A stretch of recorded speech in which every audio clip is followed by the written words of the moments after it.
ठीक है, क्योंकि कुछ का बेसिक हो सकता है किसी का थोड़ा बहुत हिला हुआ हो तो वो भी कवर हो जाएगा और थोड़ा हार्ड तक भी चला जाएगा ये। तो शांति से पढ़ेंगे। इधर वाले उठ के इधर आ जाओ सामने ताकि मुझे दिखाई दे बोर्ड पे। इधर वाले उठ के इधर आ जाओ सामने ताकि उनको बोर्ड भी दिखाई दे और वो मुझे भी दिखाई दे। आप इधर आ जाओ भाई फास्ट। क्योंकि 7 तारीख का जो एग्जाम है मिलिट्री स्कूल का, उसकी प्रिपरेशन अब करनी पड़ेगी। तो उसके लिए कंटिन्यू आपको प्रैक्टिस करनी पड़ेगी और उस प्रैक्टिस को मजबूत आप खुद हाथों से सोल्व करोगे तभी होगा। टीचर्स पढ़ाता रहेगा, कितना ही पढ़ा दो, टीचर्स के पढ़ाने से क्लियर नहीं होती चीजें। टीचर्स पढ़ा रहा है तो टीचर्स का काम होता है उसको एक्सप्लेन करना, कॉन्सेप्ट क्लियर करवाना, तो वो हम लोग करवा देते हैं। प्रैक्टिस खुद को करनी पड़ेगी। कुछ बच्चे तो करते हैं मेहनत की, हाँ हमें पास होना है, कुछ करते हैं कि नहीं चलेगा, हो जाएंगे तो ठीक है वरना तो कोई बात नहीं है। तो कोई बात नहीं है वालों के लिए भी एक बात ये जरूर है कि अब तो ये सोच रहे कोई बात नहीं है, नहीं हुए तो नहीं हुए, लेकिन बाद में उस चीज के लिए आप रिग्रेट करोगे। तो बाद में रिग्रेट करने से अच्छा है अभी अपने आप को 20 दिन पर कम से कम 20 डेज आपके हाथ में है तो वो 20 डेज आपके हैं और 20 डेज में बहुत कुछ हो सकता है। 20 डेज में बहुत कुछ कैसे हो सकता है? जो चीज आप इतने दिन में नहीं पढ़ी है वो अब ज्यादा इफेक्टिव है। जो लास्ट के डेज होते हैं ना ये बहुत ही इंपॉर्टेंट होते हैं। अगर ये तुम लोग अच्छे से मेहनत कर लोगे 20 दिन तो ये पीछे की पूरी मेहनत को कवर कर लेंगे। मेहनत करने का तरीका आपको बताया हुआ है, जो करवाया जाता है उसको घर जाके एक बार सोल्व कर लो, जब मौका मिले उसको सोल्व करो और उसी चीज को अगर आप सोल्व करोगे, उसी चीज की प्रैक्टिस करोगे, डिजिट चेंज कर करके प्रैक्टिस करोगे तो आप आराम से कर सकते हैं। ठीक है, तो अभी देखते हैं 50 क्वेश्चन हैं, जिसको समझ में आ जाए ठीक है, नहीं समझ में आए एक बार घर जाके इसको दोबारा चेक कर लेना कि मेरे को ये वाला समझ में आएगा, तो ये नहीं आया तो कैसे बताया है। ठीक है, कोशिश करेंगे एक्स्ट्रा कुछ समझाने की भी। क्वेश्चन नंबर फर्स्ट है,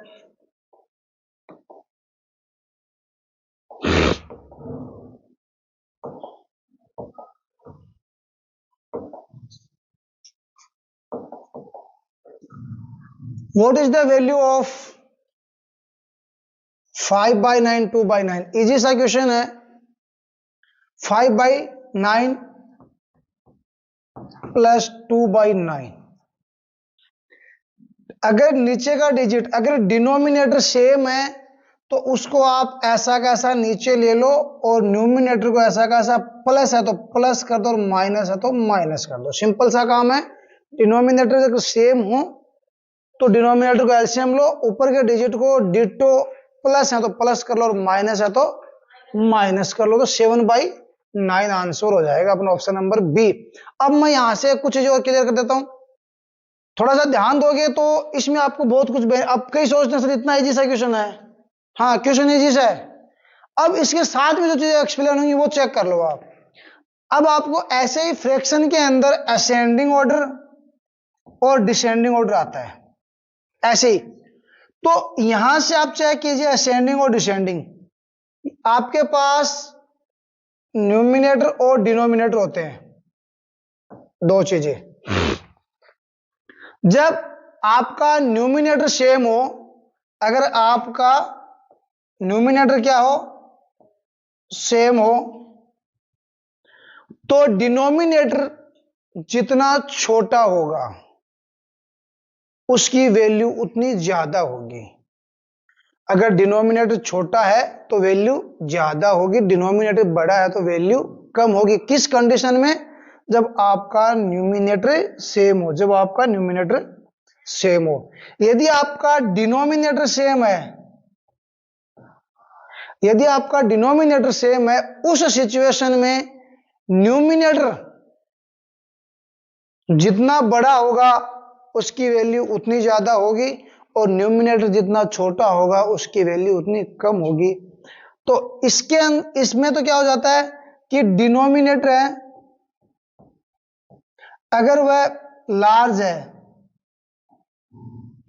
डिनोमिनेटर अगर लार्ज है तो उसकी वैल्यू क्या हो जाएगी, वैल्यू क्या होगी, लेस होगी। अगर डिनोमिनेटर लार्ज है तो वैल्यू लेस होगी, और डिनोमिनेटर स्मॉल है तो वैल्यू मोर होगी, ज्यादा होगी। अगर डिनोमिनेटर सेम है, इस सिचुएशन में क्या हो जाता है,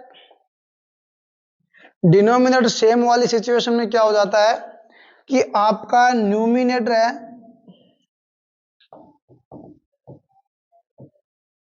अगर वह लार्ज है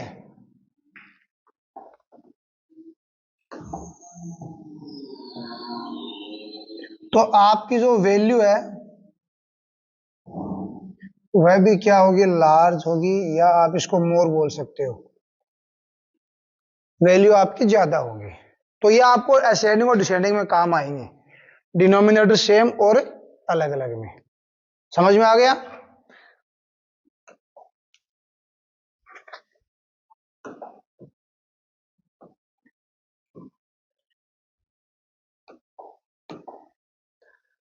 the sum of angle in triangles. तो ट्राइंगल के एंगल का सम कितना होता है, 180 होता है, सबको पता है 180 होता है। अब मैं यहां पे आपको एंगल, सम ऑफ एंगल्स निकालने का फॉर्मूला बता देता हूं। Sum of angles of any polygon,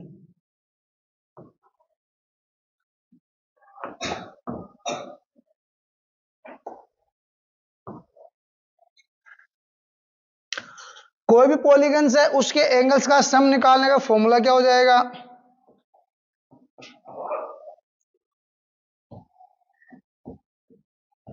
180 N minus 2। यहां पे आपका जो एन है वह हो जाएगा नंबर ऑफ साइड्स।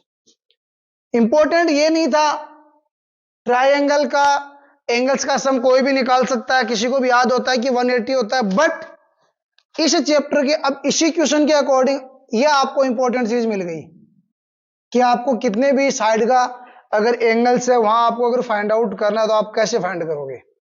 अब जैसे एग्जांपल के तौर पे मैंने बोल देता हूं कि कोई फिगर है 8 साइड का, उसको अपन इंग्लिश में ऑक्टागन कहते हैं। 8 साइड का फिगर है, उसके एंगल्स का सम फाइंड आउट करना है, तो यहां पे इसमें वैल्यू पुट कर लेंगे। नंबर ऑफ साइड कितनी है, 8 है, इसका मतलब नंबर ऑफ साइड अगर 8 है,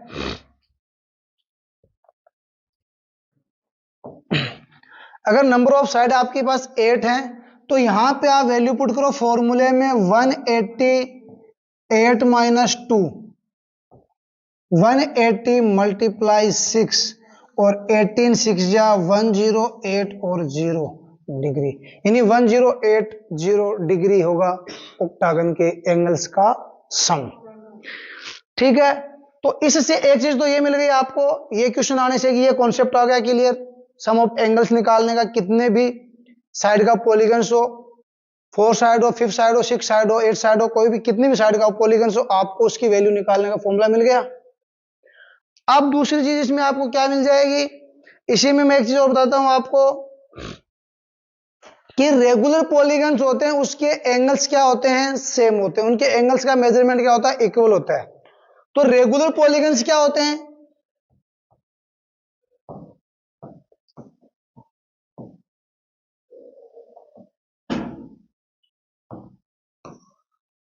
रेगुलर पॉलीगन्स का मतलब होता है ऑल साइड्स आर इक्वल। इसका एक नॉर्मल से डेफिनेशन क्या होती है, ऑल साइड्स आर इक्वल, यानी रेगुलर पॉलीगन है उसकी सभी साइडें हैं उनका, sorry, all sides are equal होती हैं, और अगर ऑल साइड्स आर इक्वल हैं दैट मीन्स ऑल एंगल भी क्या होंगे, इक्वल होंगे। All sides are equal and all angles are equal. तो रेगुलर पॉलीगन होगा अगर वहां पे आपको एंगल्स पूछ रहा है तो वहां पे उनके एंगल्स का क्या होंगे, इक्वल होंगे। तो अगर आपको बोल दिया जाता है कि भाई कोई रेगुलर पॉलीगन्स है, उसके एंगल्स का सम इतना है और नंबर ऑफ साइड पूछ रहा है, या आपको बता दिया कि नंबर ऑफ साइड इतनी है कोई रेगुलर पॉलीगन्स की, तो उसका प्रत्येक कोण कितने डिग्री का होगा, इस एंगल्स पूछ सकता है। तो वहां पे आपको रेगुलर पॉलीगन्स का मतलब सारे एंगल्स हैं वो इक्वल होंगे। और अब आपको पता हो जाएगा, जैसे मान लो बोल दिया 10 साइड का है नैनोगन, अब नैनोगन का नहीं पता, तो नैनोगन के एंगल्स का सम निकाल लो, 180 into N minus two, N की जगह 10 लगाओ, 10 माइनस टू 8, 18 8 जा 144, तो 18 8 जा 144 हो गया, मतलब 1440,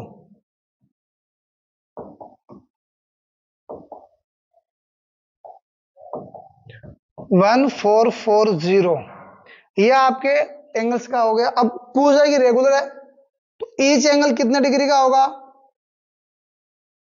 तो ईच एंगल 10 डिग्री का 10 से डिवाइड करो, 0 से 0, यानी प्रत्येक एंगल है वो 144 डिग्री का होगा। नैनोगन, रेगुलर नैनोगन का, रेगुलर नैनोगन है उसका ईच एंगल 144 डिग्री का होगा। तो यहां से इस क्वेश्चन तो आपको नॉर्मल लगा, लेकिन इसके साथ में आपने 3 चीजें और क्लियर कर ली, वो इंपॉर्टेंट है। सम ऑफ एंगल्स का फॉर्मूला क्लियर हो गया, रेगुलर पॉलीगन क्या होता है वो क्लियर हो गया, और पॉलीगन्स होते क्या हैं, पॉलीगन्स होते हैं जो शेप है उनकी side more then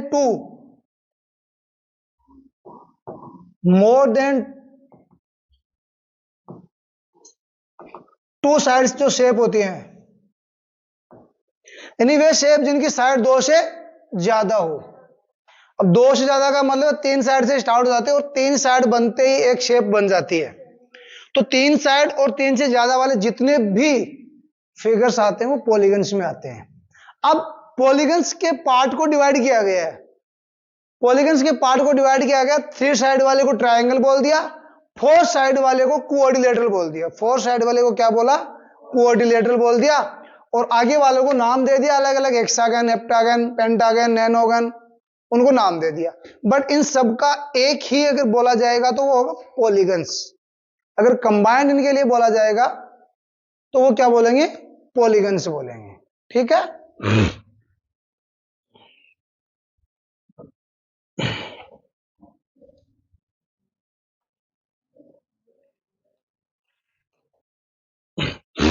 which number is perfect cube, perfect cube पूछ रहा है।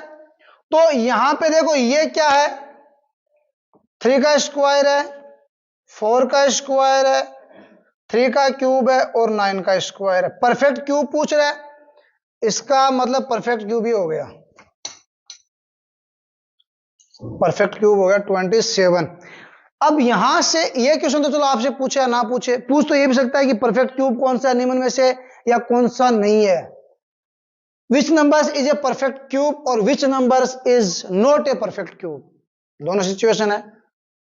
इज ए परफेक्ट क्यूब मतलब 3 ऑप्शन होंगे जिनमें क्यूब नहीं होगा, एक में होगा। नोट आ गया मतलब 3 क्यूब रहेंगे एक नहीं रहेगा, तो वहां पे आप फंसते हो। इंपॉर्टेंट पार्ट नोट है, नोट को कवर करोगे कि नोट आना चाहिए कि नहीं आना चाहिए, वो चीज देखोगे आप लोग। अगर यहां पे नोट आ जाता तो उसका विशेष ध्यान रखोगे, अगर नहीं आता तो कोई दिक्कत नहीं, आता तो ध्यान रखोगे। तो यहां पे ये, अब इसमें क्वेश्चन एक और क्या आता है, क्यूब का मतलब क्या हो गया कि कोई भी नंबर है वो 3 टाइम मल्टीप्लाई हो रहा है, same number multiply by 3 time, कोई भी नंबर है उसको 3 टाइम मल्टीप्लाई करोगे तो वो क्यूब बन जाएगा।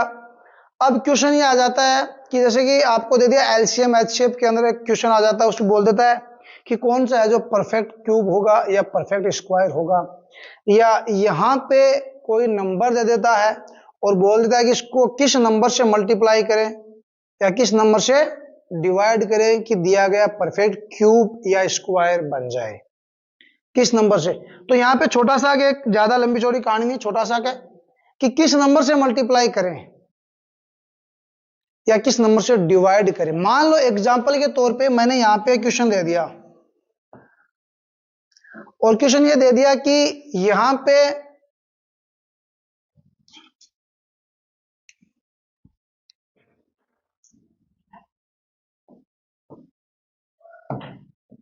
420 एक नंबर है। अब यहां आपसे पूछ लिया जाता है कि 420 को किस नंबर से मल्टीप्लाई करें कि परफेक्ट क्यूब बन जाए।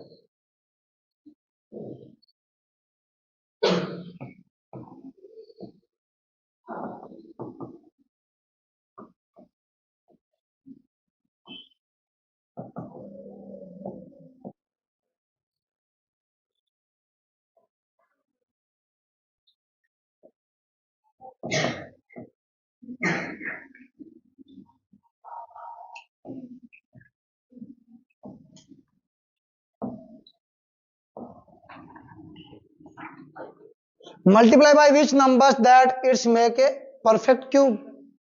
अब परफेक्ट क्यूब बोले या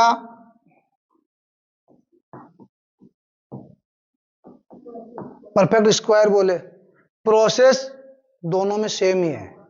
और चाहे वो मल्टीप्लाई बोले या इसकी जगह मल्टीप्लाई बोले या डिवाइड बोले, दोनों के अंदर प्रोसेस क्या रहेगा, सेम ही रहेगा। क्या रहेगा अभी बता देते हैं। देखो अपने पास है 420, हमें इसके प्राइम फैक्टर करने हैं। क्या करने हैं, प्राइम फैक्टर।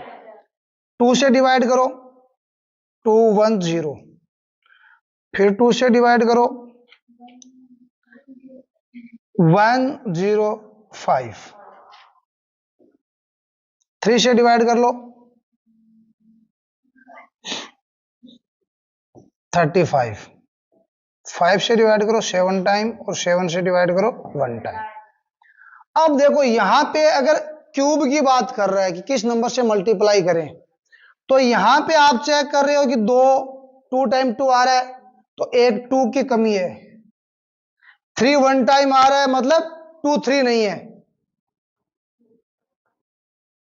5 1 टाइम आ रहा है मतलब 2 5 नहीं है। 7 1 टाइम आ रहा है मतलब 2 7 नहीं है। ये वो एक्स्ट्रा नंबर्स होंगे जिससे मल्टीप्लाई करने पे ये एक परफेक्ट क्यूब बन जाएगा। इतना लंबा नहीं आता है, एक एक्सप्लेन करने के तरीके से बताया है। आता तो यही है कि या तो आपको एक डिजिट मिसिंग मिलेगा या 2 मिलेंगे, 3 3 4 4 नहीं मिलेंगे। या तो केवल मान लो आ गया कि 2 2 आ गए तो 1 चाहिए, 2 3 आ गए तो 1 3 चाहिए, तो दोनों को मल्टीप्लाई करके 2 इंटू 3 6 हो जाएगा। लेकिन प्रोसेस यही रहेगा कि जो 3 3 का पेयर कंप्लीट नहीं कर रहे ना, उनको 3 3 के पेयर में कंप्लीट कर दो। और 3 3 के पेयर में कंप्लीट करने के लिए जो डिजिट्स आप काम में ले रहे हो भाई, उसका क्या हो जाएगा, आंसर हो जाएगा। डिवाइड के लिए क्लियर हो गया, कोई दिक्कत?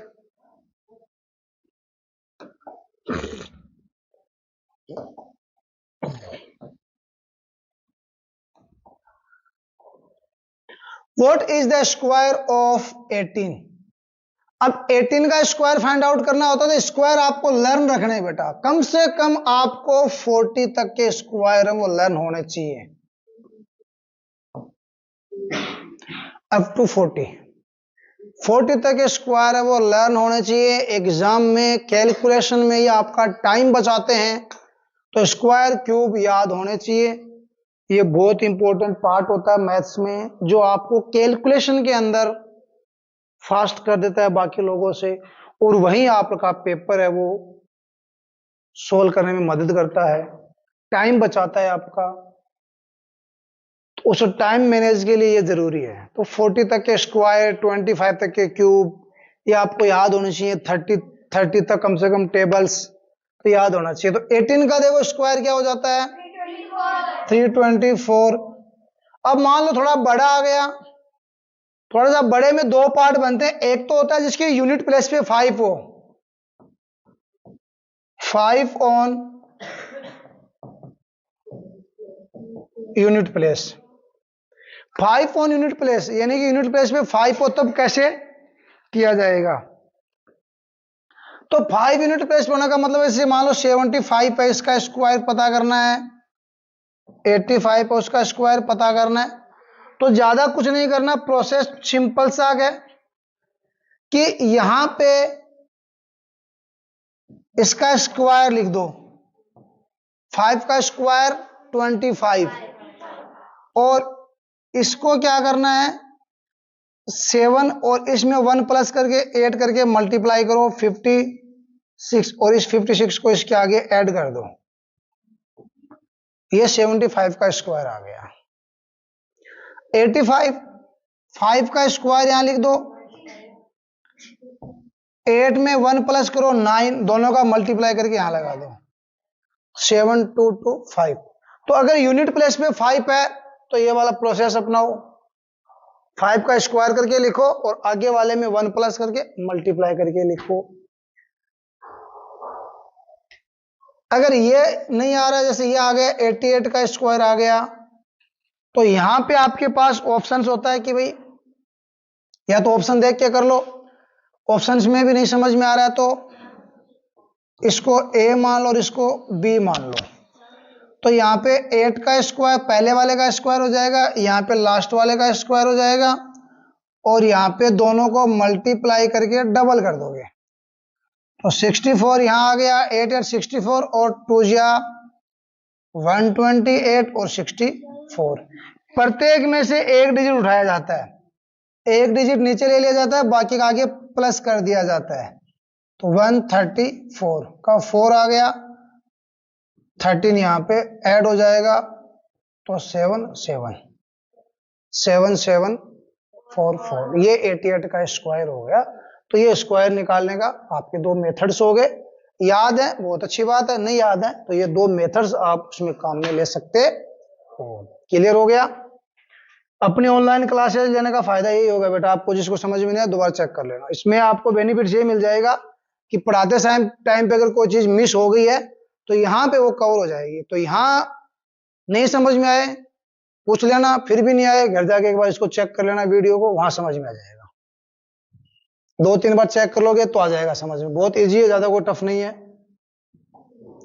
सिंप्लीफाई 3x प्लस 5x, यानी कि 3x प्लस 5x, देखो प्लस किया गया है तो प्लस किया गया, इसका मतलब क्या हो जाएगा 3x और 5x सेम है।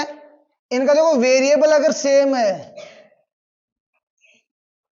वेरिएबल सेम है तो आप डिजिट्स को प्लस या माइनस कर सकते हो। अगर वेरिएबल सेम नहीं है तो आप उसको हिला भी नहीं सकते। वेरिएबल भी सेम होना चाहिए और पावर भी सेम होना चाहिए। वेरिएबल एंड पावर दोनों अगर सेम होंगे तभी आप प्लस और माइनस कर सकते हो। तो यहां पे आपको एडिशन और सब्ट्रैक्शन में क्या ध्यान में रखना है, यहां पे पावर ऑफ वेरिएबल और वेरिएबल, पावर ऑफ वेरिएबल और वेरिएबल दोनों क्या होने चाहिए, सेम होने चाहिए। पावर ऑफ वेरिएबल और वेरिएबल दोनों क्या होने चाहिए, सेम होंगे। उसी सिचुएशन में आप प्लस कर सकते हो और उसी सिचुएशन में आप माइनस कर सकते हो।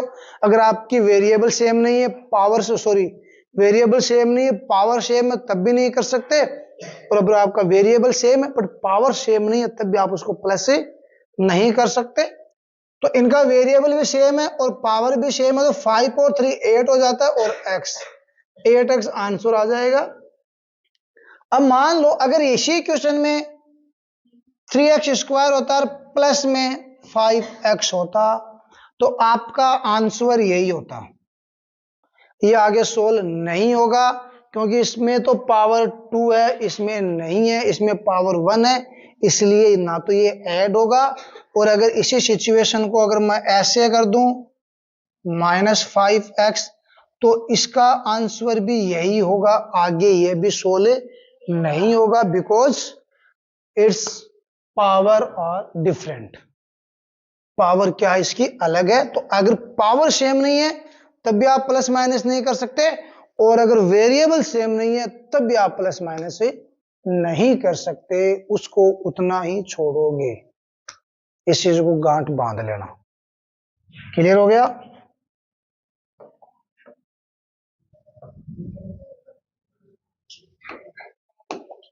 Find the ratio of 2 hours to 30 minute.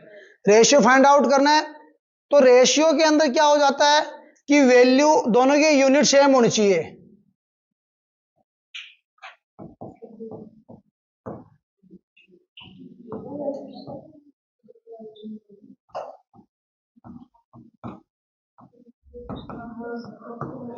Unit is same of both side. दोनों तरफ यूनिट क्या होनी चाहिए? सेम होनी चाहिए। दोनों तरफ यूनिट क्या होनी चाहिए? सेम होनी चाहिए। अब 2 आवर्स है इंटू 60 तो कितना हो जाएगा? 120 मिनट हो गई। और इस मिनट के साथ में 30 मिनट का रेशियो आपको निकालना है। तो मिनट से मिनट कैंसिल, 0 से 0 कैंसिल, 3 से 3 1 टाइम और ये 4 टाइम, 4:1 आ जाएगा। रीजन क्या हुआ कि रेशियो के अंदर दोनों साइड सेम एक्टिविटी होती है। Same activity at both side in ratio.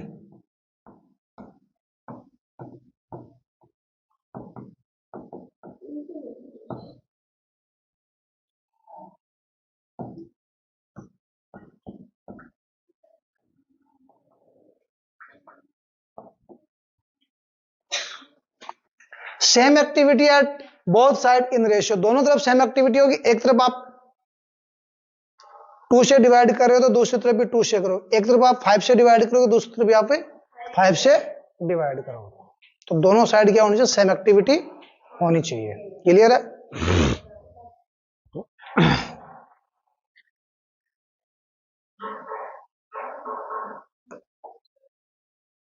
अच्छा, एक चीज और बताता हूं। जैसे यहां आपको दे दिया 4:1, करेक्ट है आपका, अपना भी यही आया था। बट कई बार वो क्या करता है, जैसे अपना ए ऑप्शन है उसमें वो दे देता है 1:4, फिर डी में जाके वो देता है 4:1। अब अपने यहां तक तो पहुंचते ही नहीं। अपन ये देखते हैं यहां अपना तो 4:1 आया था, तो 1:4 भी सेम ही बात है। इसको करेक्ट कर दीजिए। गलत होगा बेटा, ये गलत होगा। इस चीज को ध्यान रखोगे। क्लियर हो गया?